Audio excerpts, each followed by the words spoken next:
안녕하세요. 서인광 목사입니다. 오늘부터는 사사기 본문을 보게 될 것입니다. 먼저 사사기 본문을 보기 전에 사사기 1장의 구조와 거룩한 전쟁에 대한 내용을 다루도록 하겠습니다. 네, 사사기 1장 구조입니다. 네, 사사기 1장의 구조는 1장 1절부터 21절까지가 유다의 정복, 유다의 가나안 정복의 이야기가 나오고 그 마지막 절인 21절이 이제 베냐민 정복에 대해서 잠깐 이제 한 절이 이렇게 나오게 됩니다. 어떻게 보면 정확하게 얘기하면 1장 3절에서 1장 21절까지인데 그냥 쉽게 그냥 1장 1절에서 21절까지라고 설명을 하도록 하겠습니다. 두 번째로 요셉 가문의 가나안 정복인데요. 자, 1장 22절에서 26절입니다. 이제 요셉 가문은 에브라임 지파와 이제 므낫세 지파가 됩니다. 그다음 이제 나머지 지파의 가나안 정복이 1장 27절에서 1장 마지막 절인 36절까지가 이제 나머지 지파의 정복을 하면서 이제 1장은 이제 전체적으로 이제 각각의 이제 지파들이 자기들이 할당된 그 가나안 땅을 정복하는 내용이 나오게 됩니다. 그래서 간단하게 지도 한번 잠깐 보도록 하겠습니다. 네. 네. 이제 요렇게 됩니다. 요렇게. 이게 이제 가나안 땅이죠. 요게 이제 가나안 땅인데요. 가나안 땅에 여기가 사해입니다. 여기가 이제 갈릴리 호수죠. 그래서 여기가 유다 지파 안에 이제 시몬이 포함이 되어 있고 여기 이제 에브라임 지파가 있습니다. 에브라임 지파 안에 므낫세 반지파. 네, 그래서 이렇게 에브라임 지파와 유다 지파의 사이에 에브라임 지파와 유다 지파의 사이에 베냐민 지파가 있습니다. 그러다 보니까 여기 1장 구조에 이렇게 보시면 유다 지파의 정복 다음에 요셉 가문인 에브라임과 므낫 지파가 있는데 그 사이에 베냐민 지파가 나온 게 아닌가라고도 볼 수가 있고요. 다시 이렇게 보면 이제 나머지는 이렇게 배치가 되어 있습니다. 그래서 제가 이렇게 색깔별로 이렇게 지도에 이렇게 지파가 이제 이렇게 땅이 할당된 곳을 색깔로 한 건데 이게 뭐냐면 이제 야곱의 이제 실질적인 아내가 두 명, 이제 레아와 라헬이 있고 나머지가 이제 두 명의 이제 아내가 이제 레아의 여종인 비라와 라헬의 여종의 비라와 레아의 여종인 이제 실바가 있는데요. 이제 그들의 각각의 아들에 맞게 그러니까 이제 각각의 이제 엄마의 그 공통점을 가지고 이제 어머니의 공통점을 가지고 이렇게 색깔별로 이제 분류를 해 놓은 것입니다. 그렇게 보시면 되고요. 이제 12의 아들입니다. 12 아들들. 그래서 이 12 아들을 외우는 게 그냥 르시레유, 단납, 가라, 이스, 요베. 이제 르시레유는 이제 여기 레아의 아들들이고 이제 단납은 비라, 이제 가닷은 이제 실바, 이제 이스는 이제 레아가 합한채 사건으로 이제 또 두 명의 아들을 더 낳고 이제 요셉과 베냐민은 이제 라헬의 이제 두 이제 아들이 되는 것이죠. 네, 그래서 이제 이렇게 보시면 되고요. 이제 사사들의 이제 정보를 보면 이제 온니엘부터 이제 삼손까지가 이제 나오게 됩니다. 나오게 되고 유다 지파로 시작해서 단 지파로 이제 마치게 되는데요. 재밌는 것은 사사기 1장의 구조를 보더라도 구조를 보면 1장입니다. 1장이 유다 지파로부터 정복이 시작이 돼서 단 지파로 마치고 있는데요. 무슨 연관성이 있는지는 모르겠지만 이 사사기의 지파들도 유다 지파로부터 시작해서 단 지파로 끝나고 있는 어떤 그런 구조를 보여주고 있습니다. 그렇게 중요할 수도 있고 안 중요할 수도 있는데요. 그냥 한번 이렇게 보시면 됩니다. 네, 그래서 우리가 이제 1장에서 이제 먼저 많이 다룰 거는 이제 유다 지파와 시몬 지파가 가장 길기 때문에 유다 지파와 시몬 지파, 그다음에 이제 베냐민, 에브라임, 그 위에 이제 므낫세는 이제 제가 잘랐는데요. 이제 요렇게 이제 보시면 되겠습니다. 자, 그러면 이 가나안 땅이 이 가나안 땅이 어디에 있냐? 여기 지중해가 있죠. 그래서 성서 지도를 한번 보도록 하겠습니다. 잠깐만 보도록 하겠습니다. 잠깐이면 됩니다. 네. 자, 여기입니다. 여기. 자, 여기가 아까 보았던 이제 그곳이죠. 자, 여기입니다. 자, 여기 보이시는지 모르겠네요. 요러면 보이겠네요. 자, 여기가 이제 가나안 땅이죠. 가나안 땅. 그 여기가 사해. 이제 여기가 사해입니다. 여기가 사해. 네, 사해. 자, 여기가 이제 가나안 땅인데 여기에 이제 12지파들이 이제 이제 레위는 빼고 이제 요셉의 아들 두 지파가 이제 여기 에브라임과 므낫세 반지파 두 분이 이제 두 개의 이제 지파를 한 요셉의 아들이 두 지파를 이루었기 때문에 이제 다시 12지파가 되는 것이죠. 이제 레위 지파들은 여기에 이제 나누어서 이제 여러 성들에서 나누어서 이제 나오게 이제 살게 됩니다. 자, 그러면 이 가나안 땅이 어디에 위치해 있는지 한번 잠깐 뭐 그냥 간단하게 훑고 가도록 하겠습니다. 자, 여기가 이제 가나안 땅이고 여기가 이제 지중해죠. 여기가 이탈리아. 여기는 그리스죠. 여기 이제 마케도니아고 여기 잘 보이시는 모르겠지만 여기 손가락 세 개 있는 것 같은 여기가 이제 데살로니카고 요 위에가 이제 빌립보겠죠. 이제 이 근처가 이제 트로일 것 같고 요 밑에가 요쪽이 이제 소아시아 지대, 그러니까 소아시아 7대 교회가 이제 있는 곳이고 이제 에베소서가 있는 이제 곳이기도 하죠. 이제 여기가 이제 구브로 이제 우리가 현대로서는 현대 사람들이 이걸 이제 사이프러스 섬이라고 하죠. 네, 여기가 나일강이고 여기가 이제 전체적으로 이집트죠. 이집트, 여기가 홍해, 이제 걸프만. 여기 이제 잘 보이실지는 모르겠지만 네, 이렇게 조금 당겨 보겠습니다. 자, 요가 제일 밑에 강이 유프라테스죠. 유프라테스. 요 위에가 티그리스죠. 그래서 이제 메소가 사이고 포타미아가 이제 강이니까 강과 강 사이의 문명이라 해서 이쪽을 메소포타미아 문명이라고 하죠. 네. 그래서 여기 밑에 요쪽이 이제 갈대아 우르라고 하거든요. 그래서 여기서 이제 아브라함이 이렇게 출발하죠. 출발해서 이쪽에서 이 위쪽 어디에 있는 하란에서 가나안 땅으로 들어오게 되는 그러한 형식으로 이렇게 됩니다.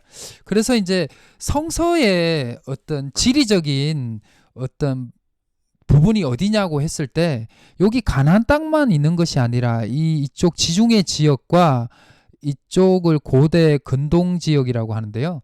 이쪽 지역을 다 포함한다고 보시면 되겠습니다. 네, 되겠습니다. 잠깐 아까 가나안 땅의 지도를 어느 정도 어디에 위치하는지 잘 모르실 것 같아서 그냥 이렇게 했습니다. 여기가 지금의 터키 지역이죠. 터키 지역. 아까 이탈리아라 그랬죠. 네, 그렇게 보시면 되겠습니다. 네. 요 지도는 로그스 바이블이라는 성경 프로그램입니다. 성경 프로그램입니다. 네, 제가 돈을 아껴가지고 구입한 건데요. 네, 혹시나 저작권에 걸릴 것 같아서 얘기하는 겁니다. 이게 로그스 바이블에 있는 성경 지도 프로그램인데 혹 뭐 저작권에 걸리지 않는다 그러면 좀 많이 활용하도록 하겠습니다. 구약에서는 지도를 많이 봐야 되거든요. 그래서 좀 활용을 하도록 하겠습니다. 네. 그래서 이제 여기죠. 자, 여기입니다. 여기가 아까 이제 그렇게 보시면 되겠습니다. 자, 그리고 이제 오늘은 이제 이쪽 부분을 이제 보게 되는 겁니다. 이제 요런 이제 사사가 어떤 지파다 이거는 이제 차차 이후에 하게 되니까 굳이 이제 집중해서 안 보셔도 됩니다. 이제 내리겠습니다. 자, 띠용. 자, 이제 1장 구조를 이제 잠깐 이제 보기는 이렇게 했는데요. 조금 지루하시죠? 이제 빨리 가도록 하겠습니다. 네. 자, 이제 우리가 이제 이 사사기 1장을 들어가기 전에 이제 우리 구조를 잠깐 보았고, 그다음 이제 중요한 게 거룩한 전쟁입니다. 이 거룩한 전쟁, 하나님이 이제 이 가나안 땅을 정복하라고 이제 명령을 하시거든요. 하나님께서 이스라엘 백성들에게 이제 가나안 땅을 정복하라고 명령을 하시는데요. 이 가나안 땅을 정복하라는 명령이 곧 이게 바로 거룩한 이제 전쟁이라고 말할 수가 있습니다. 네, 사사기 1장은 이 명령에 대한 이스라엘 백성의 군사적인 반응을 볼 수가 있습니다. 하나님의 명령하신 거룩한 전쟁이 여호수아서에서 끝난 것이 아니라 이제 가나안 정복이죠. 가나안 정복의 어떤 그 전쟁이 이제 하나님이 명령하셨기 때문에 이게 거룩한 전쟁이라고 볼 수가 있습니다. 그래서 여호수아서에서 끝난 것이 아니라 계속해서 이루어야 할 하나님의 거룩한 명령인다는 것이 상당히 중요한 부분 중에 하나입니다. 그래서 이제 여호수아서 13장에서 19장으로 이제 보게 되면 이제 계속해서 이제 정복을 해야 된다라는 내용이 이제 다수 이제 나오게 됩니다. 약속의 땅인 가나안을 정복하는 이 거룩한 전쟁은 다윗이 이스라엘의 왕이 되는 시기가 되어서야 거의 마무리가 이제 됩니다. 땅의 정복만을 얘기를 하는 겁니다. 거의 마무리가 된다고 보시면 되겠습니다. 그래서 앞에서 언급했지만 이 거룩한 전쟁은 신명기를 통해서 주신 신성한 명령입니다. 신성한 하나님의 명령이고 이 신성한 명령은 가나안이라는 땅의 정복뿐만 아니라 가나안에 좋지 않는 문화와 종교까지도 정복하는 것을 우리가 알아야 됩니다. 그래서 이 땅의 정복과 이 종교와 이 가나안의 안 좋은 악의 문화의 정복까지 알 때 우리는 사사기도 잘 이해할 수 있고 구약 성경의 그 역사서도 잘 알 수가 있다는 것입니다. 자, 그러면 왜 가나안인들에게 하나님께서는 자비를 베푸지 말고 다 진멸하라고 말씀을 하고 명령을 하셨을까요? 그 먼저 첫 번째 이유가 있습니다. 그 첫 번째 이유는 가나안을 향한 하나님의 심판입니다. 하나님의 심판. 자, 창세기 15장 16절을 보도록 하겠습니다. 이렇게 다 제가 준비했으니까 요거 그냥 이제 화면을 보시면 됩니다. 네, 지금 아직까지는 성경을 안 펴셔도 돼요. 아직까지 성경 안 펴셔도 되고 이제 좀 사사기 이제 1장 이제 본문부터 들어가면 좀 성경을 이제 조금 준비를 해 놓으시면 좋을 것 같습니다. 자, 창세기 15장 16절을 보면 이렇게 말씀하고 있습니다. 내 자손은 4대 만에 이 땅에 돌아오리니 이는 아모리 족속, 이제 가나안 족속입니다. 아모리 족속의 제약이 아직 가득 차지 아니함이라라고 말씀하고 있습니다. 아모리 족속은 가나안 족속 중에도 가장 강한 족속 중에 속하게 됩니다. 네. 그래서 아브라함 시대 때에는 아직 이제 이 창세기 15장이 아브라함 시대 때잖아요. 이제 아직 아브라함이 되지는 않았죠. 아브라함이죠, 아브라함. 자, 이름이 아직 바뀌지는 않았죠. 이제 아브라함 시대 때에 아직 가나안이 하나님의 심판을 받을 정도로 악하지는 않았는 걸로 볼 수가 있습니다. 그런데 시대가 흘러가지고 우리 신명기 9장 5절을 보면 이렇게 말씀하고 있습니다. 내가 가서 그 땅, 이제 가나안 땅이죠. 그 땅을 차지하면, 그러니까 이스라엘 백성들이 가나안 땅을 거룩한 전쟁으로 차지하는 것은 그러니까 이스라엘 백성들의 공의로 말미암는 것이 아니라는 거예요. 그리고 너희의 마음이 정직해서도 말미암도 아니고 이 민족, 즉 가나안 민족이 악함으로 말미암아 내 하나님 여호와께서 그들을 내 앞에서 쫓아내심이라라는 이유가 이제 드러나게 됩니다. 즉 이스라엘 백성들이 가나안에 들어갈 때 가나안인들의 악함이 가득 차 있었기 때문에 이스라엘 백성들을 통해서 하나님께서 가나안인들을 역사적인 심판을 하시려는 계획을 두고 그 계획에 실행을 하는 하나님의 도구로서 이스라엘 백성들을 사용을 하셨다라는 것입니다.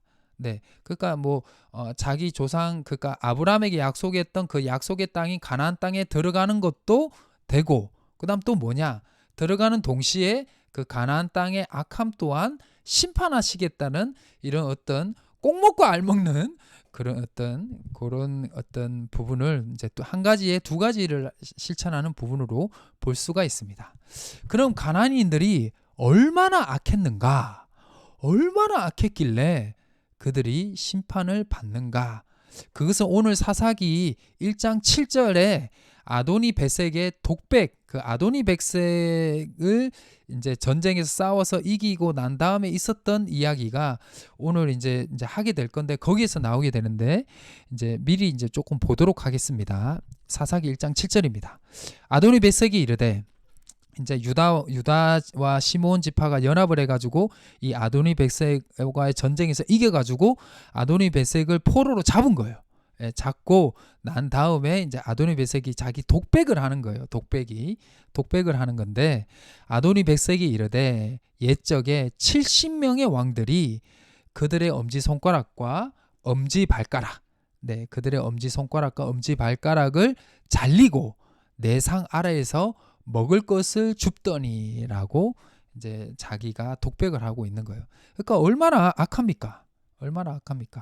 자기가요, 그 70명의 왕들을 자기가 전쟁에서 싸워서 이겨가지고 그들의 엄지발가락이랑 엄지발가락과 엄지손가락을 잘라버렸대요. 그리고 자기 발 앞에서 자기 상 밑에서 음식을 먹게 했다는 거예요. 여러분, 그 동물들과 인간의 차이가 뭔지 아시죠? 예. 동물들은 이 엄지손가락이 없죠. 손이 혹시 있다고 할지라도. 예, 엄지손가락이 없죠. 이 엄지손가락이 있어야 뭐를 할 수 있죠? 예, 뭔가를 집을 수가 있습니다. 제가 옛날에 조금 합기도를 조금 오래 했는데요. 이제 합기도를 하면 이제 누군가가 이렇게 멱살을 잡거나 아니면 뭐 옷을 잡거나 할 때 이렇게 빼는 기술이 있습니다. 손을 빼는 기술이 있는데 그 뺄 때 어디를 제압을 하냐면 이 엄지손가락을 제압을 합니다. 엄지손가락을 무력화하면 무조건 손이 낫게 돼 있습니다. 왜냐하면 이렇게 잡기가 힘들거든요. 그래서 이거 오랑우탄인가 모르겠어요. 오랑우탄인 것 같아요. 그게 이제 엄지손가락이 있는 것 같아요. 예, 그런데 침팬지는 엄지손가락이 없나? 그럴 거야 아마. 그래서 이렇게 짚는 것을 못해요. 예, 그래서 이 엄지손가락이 상당히 중요한데 이 엄지손가락을 잘랐으니 그 음식을 제대로 이렇게 집어서 먹을 수가 있었겠어요? 이렇게 막 했겠죠.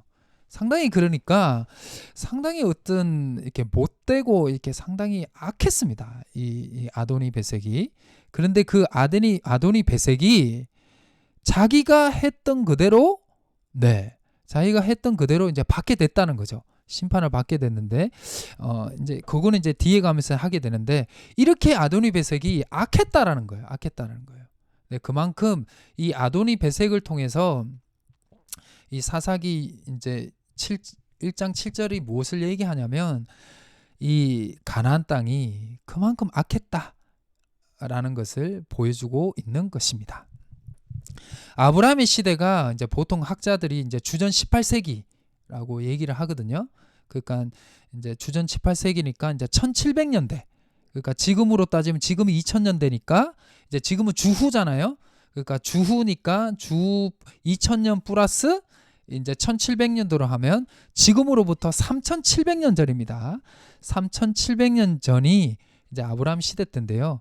근데 이제 사사기 시대는 주전 14세기, 그 한 주전 1300년대 또는 12세기, 이제 1100년대를 이제 보는 이 두 가지 설이 있는데 뭐 이거는 뭐 그렇게 중요하진 않는데 이제 아브라함이 이제 18세기였고 이제 이 사사 시대가 주전 14세기 아니면 뭐 12세기 뭐 이렇게도 본다 그러면 하나님께서 가나안 땅의 심판을 무려 이제 아브라함 시대 때 기준으로 따지고 이 사사 시대 때 심판했다고 하면 무려 짧게는 400년, 길게는 600년을 기다려 주신 거예요. 예. 심판을 내리지 않는, 그러니까 회개할 수 있는 기회를 400년에서 짧게는 400년에서 길게는 600년의 기회를 주셨다는 것이 이게 뭐 하나님의 스케일이시죠. 그래서요, 이게 중요한 게 있는데요. 왜냐하면 이게 사사 시대 때부터 이제 여호수아 때부터 그렇지만 이 가나안 정복을 하면서 사람들이 좀 많이 불편해해요. 왜냐하면 가나안인들을 왜 이렇게 죽이냐라는 거기 때문인데 그런 부분을 이제 해결하기 위해서 미리 이제 서론격으로 약간은 이제 본문 가기 전에 계속 서론만 하는 것 같은데 이제 잠깐 하는 겁니다. 네, 자 아모스서 3장 7절에 보면 이렇게 말씀하고 있습니다. 주 여호와께서는 자기의 비밀을 그 종 선지자들에게 보이지 아니하고서는 결탄코 행하심이 없으리라. 아멘. 이 말씀은 아주 중요합니다. 네, 신학생들이 이제 예언서를 공부를 하거나 예언서를 뭐 이렇게 개론적으로 공부를 한다 그러면 무조건 알아야 되고 무조건 봐야 되는, 또 거의 뭐 하여튼 무조건 이제 알아야 되는 거예요. 이 본문이. 왜냐하면 하나님 이 말씀의 메시지가 어떤 의미냐면 하나님께서는 선지자를 통해서 심판의 메시지를 전하기 전에, 그러니까 심판의 메시지를 전하여서 회개의 기회를 먼저 주신다는 거예요. 무조건. 그러니까 회개의 기회를 주지 않고서는 절대로 심판을 행하는 일이 없다라는 거예요. 없다라는 거예요. 그걸 의미하는 거예요. 그래서 그런데 심판의 메시지를 전해서 우리 이제 앞부분에 이제 첫 시간에 이제 뭐 요나서를 보면 이제 여러분들이 뭐 조금 더 이해를 쉽게 할 수 있을 텐데요. 이렇게 심판의 메시지를 전했어요. 너희가 자문하면 벌 받는다. 그런데 나 벌 받기 싫은데 내가 벌 받으면 안 되는데 나는 이거 진짜 잘못하고 있는 것 같다. 회개하면 괜찮은 거예요. 회개하면 괜찮아. 그럼 하나님이 심판하지 않으세요. 왜? 하나님은 선하시고 인자하시고 자비로우신 분이시기 때문입니다. 우리 요나서를 잠깐 했죠. 근데 그 회개의 기회를 걷어차버리면 그때서야 하나님이 심판을 하신다는 거예요. 그러면 가나안인들에게는 하나님께서는 400년에서 600년이라는 충분한 회개의 기회를 주셨다는 거예요. 가나안인들에게도 분명히 회개의 기회를 주셨습니다. 안 주고서는 하나님이 심판을 하지 않습니다. 그렇게 이제 이해하시면 됩니다. 그래서 심판의 코앞에까지도 왔는데도 하나님 용서해 주시면 용서해 줍니다. 왜냐하면 하나님께서는 신명기서를 통해서 가나안인들을 다 진멸하라 그러거든요. 요 다음에 나오는데요. 그런데 가나안인들 중에서도 구원받은 자들이 있습니다. 누굽니까? 여호수아에 보면 나오죠. 기생 라합과 기브온 거민들이죠. 그들은 거의 심판에 거의 문턱에 있었습니다. 그렇지만 그들이 마음이 변화되고 하나님께로 돌아오고 우리가 당신들의 종이 되겠습니다라든지 이제 하는 그 기브온 거민들, 어떤 그런 거민들은 구원을 이제 받게 되죠. 구원을 받게 되죠. 하여튼 이제 이런 부분을 보면 약간 이제 여러분들이 이제 보는 시각이 조금 이제 달라질 겁니다. 저는 이제 여러분들이 좀 구약을 보는 시각을 조금 더 깊이 있게 보고 좀 제대로 보게 하려고 하는 거니까 이렇게 조금 반복되더라도 이렇게 계속 들으시면 이제 좋을 것 같습니다. 그래서 이 아모스서 3장 7절은 상당히 중요합니다. 상당히 중요합니다. 왜냐하면 그 유대인들은 여호수아부터 열왕기 상하까지를 정기 예언서로 보거든요. 예언서에는 무조건 심판과 회복의 메시지가 그거는 아직 이제 시간이 이제 충분하니까 그때에서 하도록 하겠습니다. 자, 그다음 두 번째입니다. 가나안인들을 진멸하라. 한 명도 살려주지 말고 자비를 베푸지 말고 진멸하라는 두 번째 이유가 있습니다. 그 두 번째 이유는 무엇이냐? 하나님의 백성들을 보호하기 위해서입니다. 우리 아까 이제 위에서 잠깐 언급했는데요. 신명기 7장 1절에서 5절과 신명기 12장 1절에서 3절, 그다음 29절에서 31절을 보면 가나안인들을 무조건 진멸하라 그럽니다. 그리고 가나안이 섬기던 우상 바알과 아세라의 그 우상을 이제 쳐부수고 없애버리라고 얘기를 하고 있습니다. 그래서 그 이유가 나오게 되는데요. 이제 신명기서 7장 4절에서 5절이 왜 가나안인들을 정복을 해야 되고 왜 우상들을 없애야 되는 그 이유가 나오는데 그 이유를 읽어보겠습니다. 그가 내 아들을 유혹하여, 이제 내 아들은 이제 이스라엘 백성들의 자녀들이죠.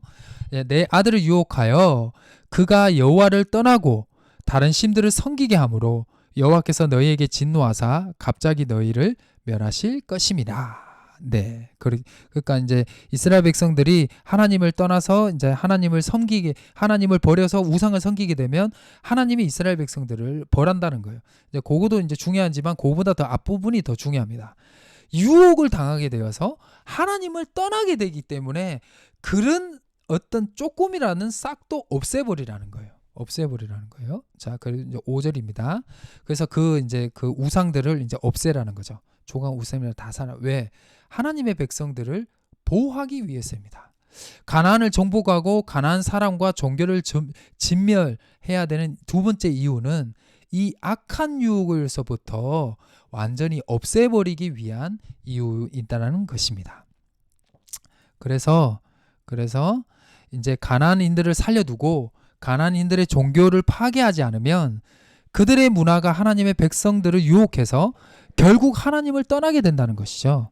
하나님을 떠나게 되면 하나님의 말씀을 듣지 않게 되고 이스라엘의 신앙 공동체는 무너지게 된다는 것입니다. 그래서 좋지 않은 영향력과 문화들을 처음부터 제거를 하라는 뜻입니다. 자, 우리는 사사기 1장을 읽게 되면서 이스라엘 백성들이 가나안인들을 모두 진멸하지 못했다는 것을 이제 알게 됩니다.